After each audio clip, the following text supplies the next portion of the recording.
স্ত্রীর মৃত্যুর শোকে সেতু থেকে ঝাঁপ দিয়ে আত্মঘাতী এক ব্যক্তি। প্রথমে জলে ভাসতে দেখে পথচলতি মানুষ এরপর পুলিশকে খবর দিলে পুলিশ গিয়ে মৃতদেহ উদ্ধার করে। এমনই চাঞ্চল্যকর ঘটনাটি ঘটেছে নদিয়ার কৃষ্ণনগর কোতোয়ালি থানার অন্তর্গত নগেন্দ্রনগর এলাকায়। জানা গেছে, মৃত ব্যক্তির নাম স্বপন বিশ্বাস, বয়স আনুমানিক 50 বছর। পরিবার সূত্রে জানা যায়, গত কয়েক বছর আগে তার স্ত্রীর মৃত্যু হয়। এরপর থেকেই মানসিক অবসাদে ভোগে স্বপনবাবু। তবে প্রতিদিনই বিভিন্ন নেশায় আসক্ত হয়ে পড়ে সে। বাড়িতে সারাদিন একা মনোভাব নিয়ে থাকতো। বৃদ্ধা মায়ের সাথে খুব একটা কথাবার্তা হতো না।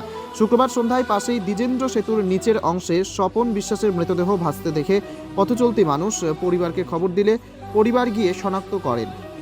খবর দেওয়া হয় পুলিশকে। ঘটনাস্থলে নদিয়ার কৃষ্ণনগর কোতোয়ালি থানার পুলিশ গিয়ে মৃতদেহ উদ্ধার করে। বৃদ্ধা মায়ের দাবি, স্ত্রীর মৃত্যু হওয়ার পর থেকেই সম্পূর্ণ বদলে গেছে ছেলে। মাঝে মাঝে নেশা করে বাড়িতে এসে কারোর সাথে কোনো কথা বলতো না, নিজের ঘরেই বেশিরভাগ সময় কাটাতো।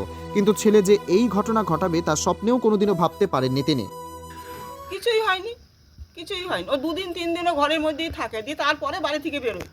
বাড়ি থেকে বেরিয়ে আবার সন্ধ্যের মধ্যে চলে আসে। সন্ধ্যের মধ্যে চলে আসে, এসে ও নিজের মতো নিজে অপরে চলে যায়। কারোর সঙ্গে তো নিচে কথা মতো বলে না। আর মদ খেয়ে আসলে আমাকে খিস্তি খামারে করে। ওই জন্য আমি সব বন্ধ করে আমি ঘরের মধ্যে চুপচাপ বসে থাকি, বাড়িতে কেউ না থাকে। হ্যাঁ, আবার হয়তো দেখা করলে বেরোলো, বেরিয়ে আবার 2-3 দিন আবার ঘরেই থাকলো, আর বেরোলো না। এইরকম করে। কি করে কি উনি মূলত কাজ কি করে? উনি কাজ করতো, 1.5 মাস হলো কাজ ছেড়ে দিয়েছে। বহরমপুরে নার্সিংহোমে থাকতো। আচ্ছা, দিয়ে কাজ ছেড়ে দিয়েছে, দিয়ে বাড়িতেই ছিল 1.5 মাস। হঠাৎ এরকম ঘটনা, কোনো কি কিছু জানতেন আপনারা এরকম ঘটনা? না, তাহলে আমি বলতাম সবাইকে যে ও বাঁচবে না, ওর বাবা তাকে থাকতে একদিন মরে যাবে।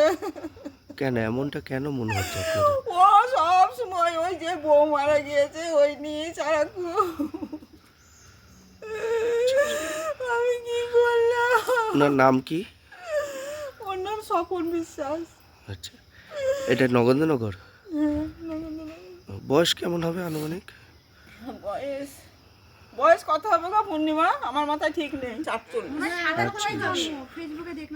হ্যাঁ, 48 বছর বয়স। আপনি কে হন? আমি মা।